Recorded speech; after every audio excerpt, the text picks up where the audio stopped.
New York City, winter. The streets hum with the noise of taxis, laughter, and distant jazz. But for one boy, the city feels like an empty stage where everyone's acting a part. His name? Holden Caulfield. 16 years old, tall for his age, a red hunting cap tilted backwards like armor against a world he doesn't quite trust.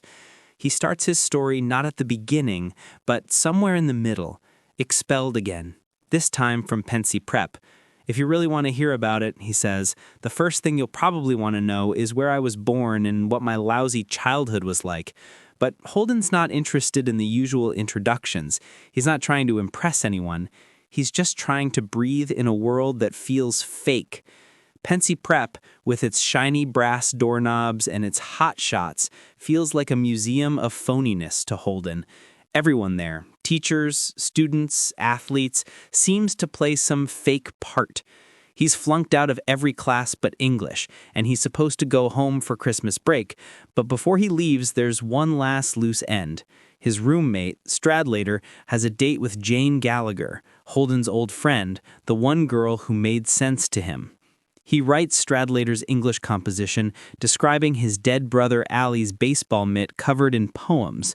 It's tender, heartfelt, too real for Stradlater, who gets angry because it's not about a room or a house. They fight. Holden's heart fills with rage and sorrow. Stradlater doesn't understand Jane. Nobody does.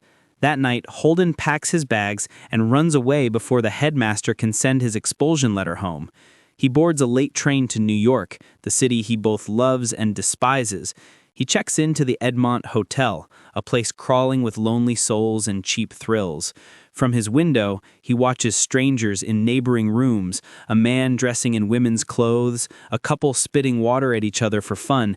The world seems full of people pretending, people desperate to escape themselves. Holden calls an old acquaintance, Faith Cavendish, hoping for some connection, but even that goes wrong. His loneliness grows thicker with every failed attempt at human contact. The city lights gleam, but they don't warm him. The next day, he meets 3 women in the hotel lounge, tourists from Seattle. They giggle at movie stars, ignore Holden's attempts at real talk, and he ends up feeling emptier than before. Later, he dances with one of them, a blonde named Bernice. She's a good dancer, but she's not really there. Her mind's elsewhere, in Hollywood dreams. Holden spends the rest of the day wandering, the Museum of Natural History, Central Park, cafes, chasing a sense of peace that keeps slipping through his fingers. He calls his old girlfriend Sally Hayes, and they go ice skating. For a moment, it almost feels real, but when Holden impulsively suggests they run away together, just disappear and live quietly somewhere, Sally laughs.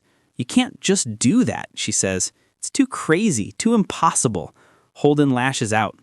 Another bridge burned. Holden's world keeps shrinking until it feels like only one person could save him, his little sister Phoebe. She's still pure, still untouched by the phoniness he sees everywhere. Sneaking into his parents' apartment at night, he wakes her gently. Phoebe's overjoyed until she realizes he's been expelled again. "Daddy's gonna kill you," she says. Holden tries to explain himself, his dream of being the catcher in the rye. He imagines standing in a field of rye where children play near a cliff, and his job is to catch them before they fall, before they lose their innocence and tumble into the adult world. It's his way of trying to make sense of everything, to protect what's still good. Phoebe listens. She's wise beyond her years. When Holden says he's going to run away, she insists on coming too. "You can't," he tells her. "You're too young." The roles reverse. Now she's the one catching him. The next day, she follows him to the carousel in Central Park. Rain drizzles, the horses turn, and Phoebe rides in circles while Holden watches, smiling for the first time in the whole story. For a moment, the world feels beautiful again. The story ends not with resolution, but reflection. Holden's telling it from a rest home, where he's recovering, mentally and emotionally. He doesn't reveal exactly what happened afterwards, only that he misses everyone he talked about. Even the people who hurt him. That's Holden, a boy allergic to phoniness, yet too human to hate anyone for long. The Catcher in the Rye isn't just the story of one lost teenager, it's the echo of every person who's ever felt disconnected from the world. Holden's anger hides his tenderness, his rebellion masks his longing to belong.